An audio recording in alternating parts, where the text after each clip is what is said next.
Hello students, welcome to M online class 12 chapter 8 उदाहरण number 2। ये भी बहुत इंपॉर्टेंट है। ये उसके बाद इसी का नंबर आता है, मतलब सबसे इंपॉर्टेंट क्वेश्चन तो इसका यही है कि X square Y square equal to A square, वृत्त से घिरे क्षेत्र का क्षेत्रफल ज्ञात कीजिए। उसके बाद इसी का नंबर आता है सेकंड इंपॉर्टेंट में। बस यही वो क्या करते हैं, जनरली मैंने देखा कि या तो ये देंगे या यहाँ पे कोई संख्या अटका देंगे, 4 इनके वर्ग होते हैं या नहीं भी वर्ग होते हैं तो रूट में लिख सकते हैं। जैसे कि 4 को हम 2 का वर्ग लिख सकते हैं, है ना। 100 को हम 10 का वर्ग लिख सकते हैं। बाकी हाँ, अब हमें 5 ही दे दिया उठा के, तो अब वर्ग कहाँ से लाए, तो हमें करनी करके वर्ग करना है। गणित में लिखने के तरीके ये। तो आपको जब ऐसा ऐसा दे दो, जब तो ठीक है 5 दे तो फिर रूट 5 में लिखना है, ठीक है। तो इस टाइप क्वेश्चन बहुत इंपॉर्टेंट। अभी कैसे करेंगे, दीर्घवृत्त नाम दे दिया, नाम नहीं दिए तो भी स्टूडेंट को देखते ही पहचान लेना है दीर्घवृत्त है। और इन्होंने सबसे अच्छी बात यूं दिया कि ए बड़ा है बी से, बी बड़ा से, ए से, जो हमें पसंद है, जो हमें अच्छी तरीके से आता है वो बना लेना है। तो देखो हमने ये एक्सिस बना रहे हैं हम, ये हमारा एक्स एक्सिस, ये वाई एक्सिस। अब इसमें हम एक वृत्त बनाएंगे। तो वृत्त नहीं, वृत्त ऐसा होता है जिसकी त्रिज्या बराबर होती है। यहाँ क्या होता है, एक्स अक्ष पे लंबाई कुछ और होती है और वाई अक्ष पे लंबाई कुछ होती है, तो ये लंबा होता है करीब करीब। इधर लंबाई होती है और इधर कम लंबाई वाला बना देते हैं, है ना, ठीक है।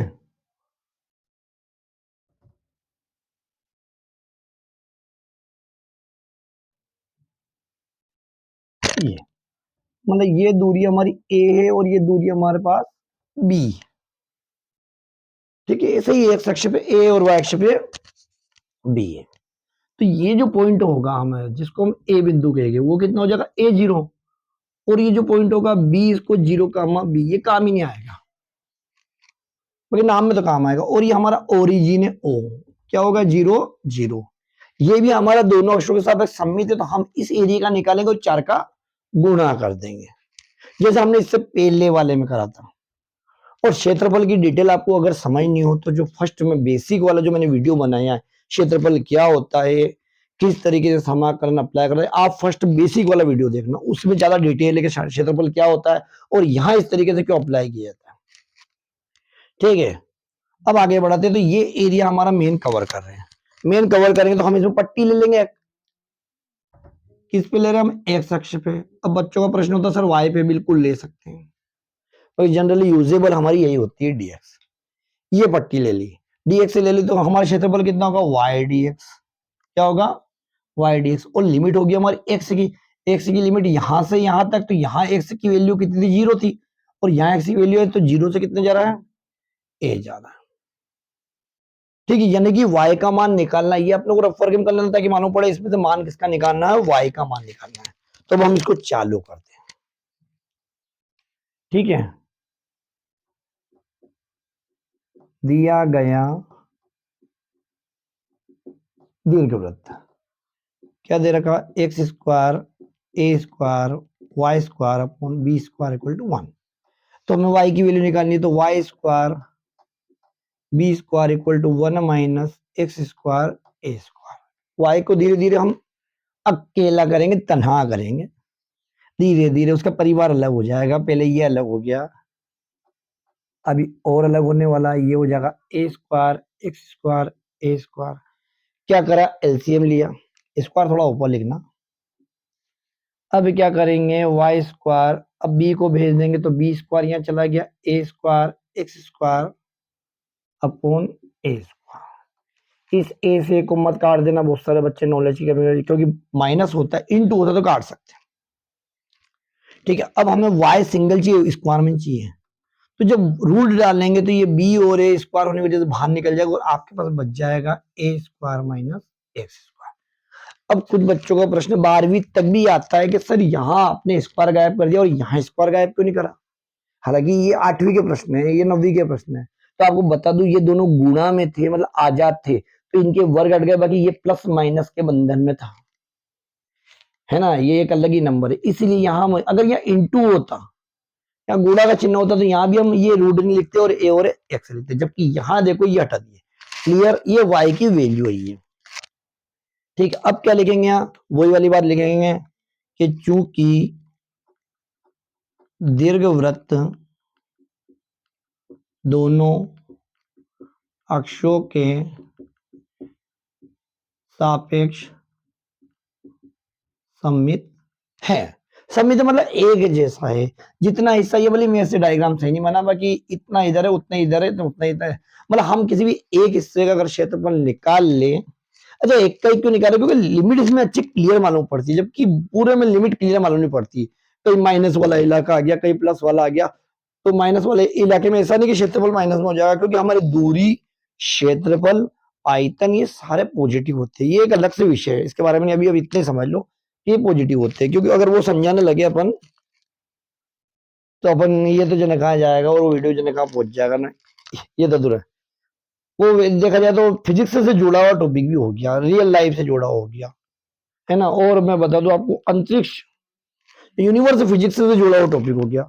डायमेंशन आ जाएंगे तो हम बहुत लंबे चले जाएंगे।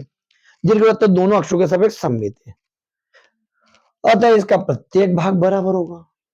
तब इतना लंबा लिख रहा हूं मैं, तब क्या हो जाएगा हमारा, तब भैया संपूर्ण दीर्घवृत्त का क्षेत्रफल यानी कि 4 गुणित क्षेत्र ओ ए बी ने बोली ओ लिख दो का क्षेत्रफल। अभी 4 इंटू क्षेत्रफल क्या होता है, वाई डी एक्स। क्षेत्रफल कितना होता है हमारा, वाई डी एक्स। अब लिमिट किसकी लिखेंगे, एक्स की। एक्स की लिमिट यहां से यहां तक कितना, 0 to A, 0 to A into ऐसा कैसा। अब यहां सोल्व कर लेते हैं इसको, ठीक है बेटा। तो ये यहां हमारे पास जगह कम है, तो ये बराबर में 4 into 0 to A Y. Y कहाँ है बेटा, ये वाई की वैल्यू निकाली हमने कितनी, B upon A under root A square minus X square.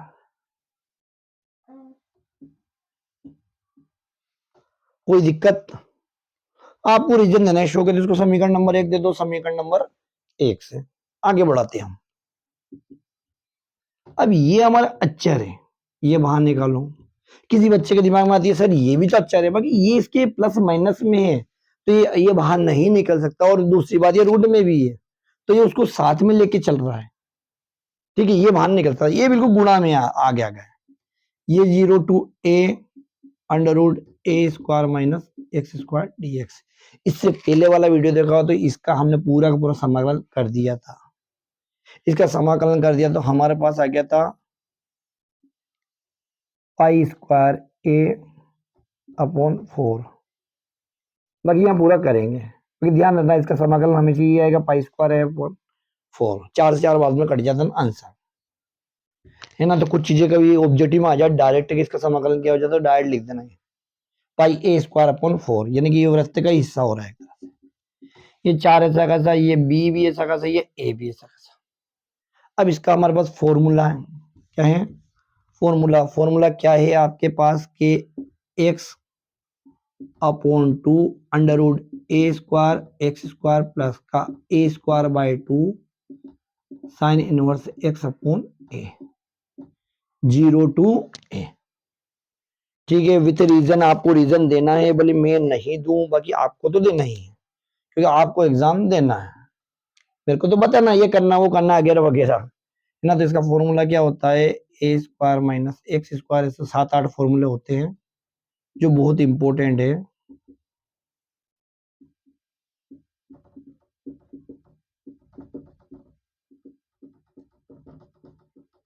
ना। तो कोष्टक यही बनाना जो आपने मंजिला कोष्टक क्या बनाना। अब जनरली मैं मंजिला बता दो बच्चे के, सर मंजिले की वजह बड़ा बड़ा बना सकते हो आप, बाकी चूकी का चिन्ह लगा देना ताकि आप रीजन दे रहे हो। ठीक है, अब यहाँ क्या करें, अब लिमिट रखते हैं, तो डायरेक्ट लिमिट लगता हूँ। इससे पहले चैप्टर मैंने बहुत डिटेल में करा था। क्या करेंगे हम, ए को रखेंगे, यहां भी ये आ जाएगा, 2 को बाहर निकाल लेते हैं, अच्छी बात है। तो काम उसको समझ, 2 यहां से बह गया, यहां से बह गया, तो ये आपका ए अंडर रूट ए स्क्वायर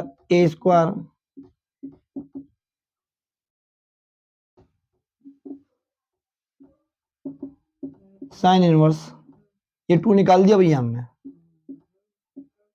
देखो ये मैंने नकल मार दी है, अकल अपनों को लगाना है जहां एक से है, एक से यहाँ था तो उसकी जगह अपर लिमिट आएगी, यहाँ आएगा, यहाँ एक्स है तो यहाँ पे क्या जाएगा ए स्क्वायर आ जाएगा। ये तो ए पहले से था, यहाँ बाकी सब थे हमारे पास, ये 2 का चला गया बाहर निकल दिया, और यहाँ क्या रख देंगे ए रख देंगे। ऐसे कैसे जीरो के लिए अप्लाई करेंगे, तो जीरो के लिए अप्लाई करेंगे तो ये आपका क्या हो जाएगा, आपका जीरो। अब ये जीरो तो पूरा ही जीरो हो गया, आपको हल करने की जरूरत नहीं। यहाँ देखो आपका क्या हो जाएगा माइनस का ए स्क्वायर बट्टे का 2 हमने पहले ही बार निकाल लिया। अब ये पीछे का क्या हो रहा है, ये साइन इनवर्स 0 है यानी कि जीरो ही हो जाएगा। अब इस सवाल में अपने को इतना डिटेल नहीं बनाना, फर्स्ट क्वेश्चन मैंने बहुत डिटेल बनाया, उसको अच्छे देखना आप, है ना। ये 4, ये 2, ये बी और ए, ये 2 क्यों नहीं काट रहा हूँ आपको बाद में वजह बताऊंगा मैं इसकी। ये तो आपका कितना हो गया, जीरो हो गया, ये ए स्क्वायर हो गया, और ये साइन इनवर्स कितना हो गया, 1 हो गया, और ये आपका माइनस का ए स्क्वायर, और ये कितना हो गया, साइन इनवर्स 0 हो गया। ठीक है, आगे बढ़ाएं, आगे बढ़ाएंगे तो क्या हो रहा है बेटा, ये कितना है 4/2 और बी अपॉन, तो अब ये ए स्क्वायर तो ऐसा का ऐसा है, हम क्या करें इसकी जगह पे, ये 1 किसका होता है, साइन 90 का ना, साइन π/2 का, यहाँ देख लो ये 1 है, 1 की जगह क्या आ जाएगा, साइन π/2, तो साइन से साइन कट जाएगा तो क्या बचेगा π/2। ये देखो ये साइन 0 का मान है, कि ये पूरा का पूरा ही 0 हो गया। ये 4/2 बी अपॉन ए, और ये हो जाएगा πa²/2, जो मैंने पहले से ही बोला था ये आएगा। अब आपको बताने का ये मतलब है कि ये क्या आ रहा है आपका, ए से ए कैंसल, और पाई ए बी क्यों लिखा मैंने, πa/b, और बट्टे में कौन आ रहा है 4, यानी आपका जो क्षेत्रफल बट्टे में 4, यानी 4 हिस्से हो रहे इसके, ये पहले हिस्से का ये आ रहा आपका, और पूरे चारों का निकालोगे, चारों का 4 का गुणा है, 4 से 4 कैंसिल कर दोगे तो πa/b। ये मैंने कब से गुणा क्यों नहीं करा, क्योंकि मैं आपको बताना चाहता, जब यहाँ प्रश्न थोड़ा सा चेंज हो जाए, वो कहते कि प्रथम चतुर्थांश का, तो फिर आपको यहाँ पे 4 का गुणा नहीं करना है, यानी आपका ये 4 रहेगा ही नहीं, आंसर ही हो गया πa/b अपॉन 4, बाकी अभी है।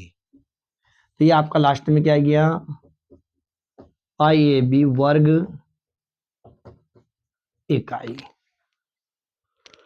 तो ठीक है, इसकी बारीकी समझिए। सबसे पहले इसमें डायग्राम बनेगा, डायग्राम देखने के बाद टीचर चेक करेगा, अगर डायग्राम आपको अच्छा नहीं बना, आपने डायग्राम में पाप काटा, खास करके 12th में बोल रहा हूँ, बोले फिजिक्स हो, केमिस्ट्री हो, मैथ्स हो, डायग्राम में पाप बिल्कुल मत काटना। डायग्राम जितना अच्छा हो सके उतना अच्छा बनाना, क्योंकि वो उसको देख के ये जज कर पाते हैं कि बच्चे कितने सिस्टमेटिक है। समझ में आ रही बात, उस डायग्राम को देख के बच्चे, टीचर वो जो वहां, जैसे मतलब आपकी कॉपी कहाँ बाहर चेक होती है, तो बाहर चेक होती है तो आपको कौन जानता है कि ये जतिन कौन है, कि ये अंकित कौन है, कि संजय कौन है, उनको तो कॉपी में आपका प्रेजेंटेशन दिखता है। अब आप कॉपी जितनी अच्छी तरीके से लिखोगे वो नंबर उतने अच्छे दिखेंगे। और डायग्राम अगर आपने पाप काटा तो डायग्राम को देखते समझो तो बच्चे सिस्टमेटिक नहीं है यार। अब उन्होंने कितना भी अच्छा लिखा हो, उनके दिमाग में साइकोलॉजी बैठ जाती है कि इनको नंबर आ रहे हैं तो बेकार बच्चे, साल भर इन्होंने धमाल मस्ती करी, लास्ट में पेपर देख लिया होगा, पक्की बात है। अब टीचर, अभी साइकोलॉजी होगी टीचर की कि बच्चों ने पेपर देख लिया होगा, तो बच्चों ने पेपर देख लिया तो उनके दिमाग में एक बात तो होगी कि बच्चे टैलेंटेड नहीं है, और टैलेंटेड नहीं तो इनको आगे नंबर देना ही नहीं अपनों। अब आपका प्रेजेंटेशन बताएगा आप कितने होशियार, इसलिए हर काम सिस्टमेटिक करना, क्योंकि अपना करियर है, 12वीं बहुत ज्यादा जरूरी है जीवन में। 12वीं आपकी आधारशिला, आप नींव भर रहे हो, नींव है ना, तो नींव अच्छे से भरना ताकि आपका मकान गिर ना पड़े, है ना। मकान गिरेगा तो बड़ा दुख होगा, क्योंकि बड़ी मेहनत के बाद बनता है, तो नींव अच्छी होनी चाहिए।